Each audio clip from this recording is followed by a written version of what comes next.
Well, they're 80s green fighting machines that have taken over the big screen. Our movie reviewer Matt Perrin tells us if the Teenage Mutant Ninja Turtles will leave you shell-shocked.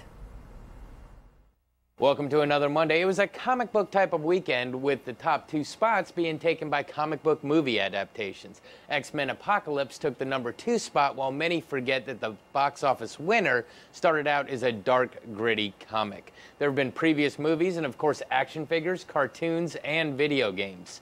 This weekend, Michael Bay took on his second installment of the Heroes in a Half Shell, and without any further ado, I'm here to give my take on Teenage Mutant Ninja Turtles 2, Out of the Shadows. Our movie picks up not too long after the events of the first film. The city has found a peace from the actions of the Foot Clan with the arrest of Shredder. Passing the credit off, our 4 heroes are still confined to the sewer, longing to be part of the real world and no longer having to hide. April O'Neil, reprised by Megan Fox, has been investigating a renowned scientist, Baxter Stockman, for possible ties to the Foot Clan. Suddenly, the clan is back, attempting to break Shredder out, and the brothers jump back into action. They lead an action-packed counterattack, but fail to stop the criminals' escape. Free again, Shredder discovers new technology, both to open a portal to a new dimension to enslave the world, and a new mutagen that will create an army to do away with the Turtles. Acquiring 2 test subjects, Bebop and Rocksteady, Shredder and Stockman transform the duo into the forms we know better from the cartoon and comics. However, having witnessed this, April manages to steal the ooze and escape from the Foot with the help of a new ally that we also remember from the cartoon, Casey Jones. The Turtles are then in a race to find the missing pieces of the portal before Shredder and his 2 mutants. As the movie progresses, the Michael Bay-ness of the film comes to fruition with constant, non-stop action galore. The brothers have this new threat to face, along with dissension in their ranks upon finding out that this new ooze has the ability to make them human. Time is running out for the 4 to mend their ties in time to save the city from the new interdimensional menace. They need all the help they can get from each other and all possible human allies, and we watch from the edge of our seats, switching between chuckles and gasps to see how everything is going to play out. So, when the first Michael Bay remake came out, I was skeptical but wound up really enjoying it.